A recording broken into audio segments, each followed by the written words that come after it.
intéressant. Et là, on va passer à la cornée infectieuse et inflammatoire.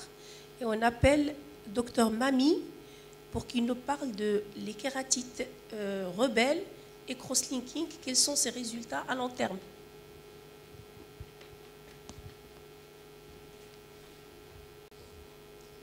Ça doit être un cas clinique, hein. C'est pas la grosse série des cross-linking. Un cas clinique, c'est juste un cas clinique. Donc, cher maître, honorable assistance, permettez-moi de partager avec vous notre cas clinique qui parle sur le traitement des kératites infectieuses par cross-linking. Donc, comme on le sait très bien, au tout début, le cross-linking a vu le jour pour essayer de stopper l'évolution de kératocones. Et par la suite, avec le développement de la chirurgie réfractive, une deuxième indication a été posée, c'est l'utilisation du cross-linking dans le cas des ectasies post-radiques. Et plus récemment, et il y a quelques années, une troisième indication a vu le jour, c'est le traitement des kératites infectieuses par cross-linking. Au tout début, ces études ont été réalisées uniquement sur les kératites rebelles au traitement antibiotique, et par la suite, de plus en plus d'études ont commencé à utiliser le cross-linking comme un traitement de première intention pour les kératites infectieuses. L'étude la plus importante dans ce sens est l'étude par cross-linking qui est menée par le professeur Farhad Hafizi. Donc dans le même sens, je vais essayer de vous présenter quelques cas cliniques de kératites infectieuses qu'on a pu traiter par cross-linking. Ce sont des kératites qui étaient rebelles au traitement antibiotique.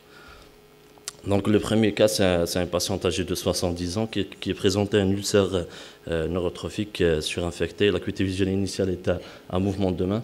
On voit très bien l'ulcère infecté qui arrive jusqu'à l'axe. Alors c'était une désorganisation de l'architecture stromale avec des bulles intra-épithéliales et un œdème cornéen. Donc ici on voit bien les images à J30 après cross-linking. Et on voit très bien, il y a une répitalisation totale de la cornée et une meilleure organisation architecturale de la cornée et diminution de l'œdème. Et le suivi après 5 mois, on a une acuité visuelle à 3/10 avec, on voit très bien l'épithélium qui a augmenté d'épaisseur et qui a essayé de régulariser la surface cornéenne et de combler les espaces ou bien les fentes stromales. Donc le dernier contrôle était à 26 mois post-cross-linking et on voit très bien la stabilité le constat clinique avec une cornée qui est plus ou moins irrégulière et diminution de l'opacité cornéenne. Donc le deuxième cas, c'est une patiente qui a présenté une abscisse cornéenne sur sécheresse oculaire et acuité visuelle initiale était contre les doigts. On voit très bien l'abcès qui est paraaxial. Donc à J30 avec un immense œdème cornéen, à J30 après cross-linking, on voit très bien la structure qui devient plus compacte avec un léger qui persiste, un petit abcès fluo-positif. Et juste après 5 mois après cross-linking, l'acuité a remonté à 8/10. On voit très bien l'épithélium cornéen qui essaye de combler les irrégularités cornéennes. Le dernier contrôle était à 26 mois. On voit très bien la cornée qui est devenue claire avec la stabilité des images OCT. Le 13e cas, c'est un autre cas, abcès de cornée sur sécheresse oculaire. L'acuité visuelle, elle était à contre les doigts. On voit très bien l'ulcère qui a surinfecté, qui est paraaxial. Et à J30 après cross-linking, qui a réépithélisation totale de la cornée.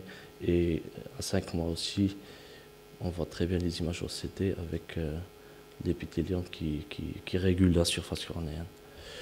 Donc les derniers contrôles à 26 mois, les images sont très bonnes avec diminution de l'opacité cornéenne et ainsi que la stabilité de l'image OCT. Donc le dernier cas, c'est un patient qui est âgé de 65 qui a eu une projection de peinture au niveau de l'œil droit qui a occasionné un abcès de cornée. L'acuité initiale était un mouvement de main. On voit très bien l'abcès paraxial avec un appel vasculaire. Et à J21 post-op, on a pu avoir une réépithélisation totale. Donc à noter que la réépithélisation totale de la cornée, on a pu l'avoir en moyenne après 15 jours post-cross-linking.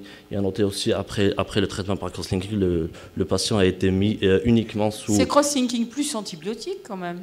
Non, après le traitement cross-linking, le patient... Vous faites cross-linking sans antibiotique? Non, on a essayé au début le traitement antibiotique. Donc le patient, au début, on l'a mis sous traitement antibiotique, mais devant la non-amélioration des signes cliniques, on a proposé au patient un traitement par cross-linking. Et après, juste après le traitement de cross-linking, le patient a été mis uniquement sous des larmes cicatrisantes et des larmes artificielles. Donc c'est l'évolution avec juste des larmes artificielles. Donc l'évolution, après 20 mois, on voit très bien la tête cornée qui a commencé à diminuer et l'image OCT est plus ou moins régulière de la cornée. Donc en conclusion, le cross-linking va devenir une nouvelle arme dans l'arsenal thérapeutique des kératites infectieuses. Merci. Alors, on a compris hier que c'était bactérien et fongique. Dans les autres domaines, sur l'amibe ou sur le virus, l'herpès, impossible. C'est pas efficace. Voilà, on a compris ça hier. Merci de l'avoir illustré, ça appuie. Merci.